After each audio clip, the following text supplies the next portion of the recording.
And I have come to the conclusion that this is quite possibly the worst Shiyu defense in the history of the game. You have the massive issue of, well, you probably guessed it, you have a combination of HP inflation, one of the most despicable boss movesets in the game, and camera issues in the game with Jane, and of course, on top of all of that, miasma. Are we serious here? I legitimately think an S rank isn't even possible here using this anomaly. And so, if I don't pull the newest character who gives me the damage I need, and it has a second miasma shield!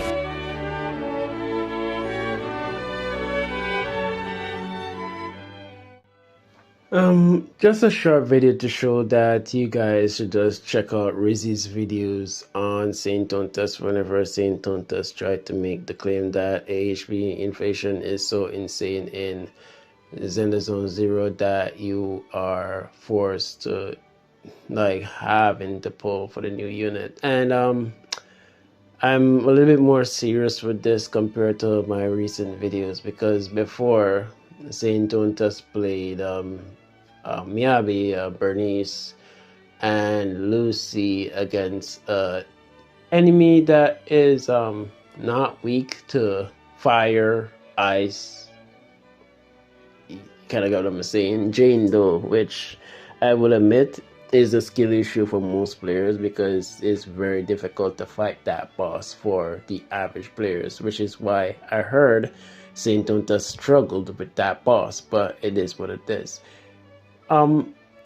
It's kind of funny when saintontas paint this narrative, yet you have a YouTuber that is clearing this with 4-star characters and 3-star weapons.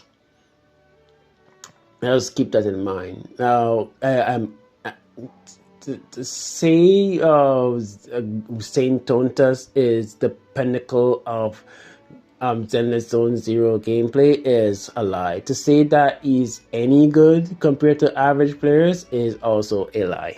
And we just have to live and accept that. It's just part of life. But saintontas will always be doing this. And it's just something that we have to live with, because saintontas is trying. And it's kind of funny that saintontas and Cole try so hard to shill with their ways and downplay every other game, but unfortunately they lost when it comes down to the gacha revenue compared to Zenless Zone Zero, Honkai Star Rail, and Genshin Impact. Genshin Impact's off patch does better than Wuthering Waves, and it is unfortunate to say this, but Folova is akin to an Harbinger, a very hyped character, and to see that she did so bad in the gacha revenue is pathetic.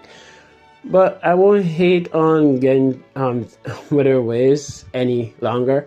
But this is the saintontas job. The saintontas job is to spread misinformation about Zenless Zone Zero, and he will continue to do so. I don't think the end game is that difficult. Like, in fact, this just shows the opposite. Like, saintontas is just not good at the game, and it's just unfortunate.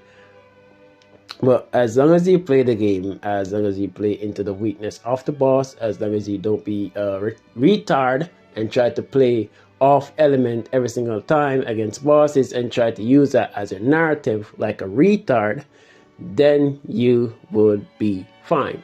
You don't see saintontas using off elements trying to clear endgame in Wuthering Waves. No. Unfortunately, I have to do it when it comes down to Honkai Star Rail, when it comes down to Genshin Impact, when it comes down to Wuthering Waves. Not Wuthering Waves, to Zenless Zone Zero. He rather use the off element on our games, but when it comes down to his game, he wants to use the right characters, which I find kind of funny. And it's funny too, he's literally just supporting the game every single time, buying the new character just to spread misinformation on the game. And it's not really paying off well. It's paying off well in terms of his pocket, but it's not paying off well in terms of converting new players, because The players that can actually clear the game, that actually plays the game, are not going to quit because Saintontas is struggling, because everybody that actually play the game knows that this issue that he's trying to push is not as deep as he's trying to make it out to be. But only time will tell. Like my previous videos, only time will tell.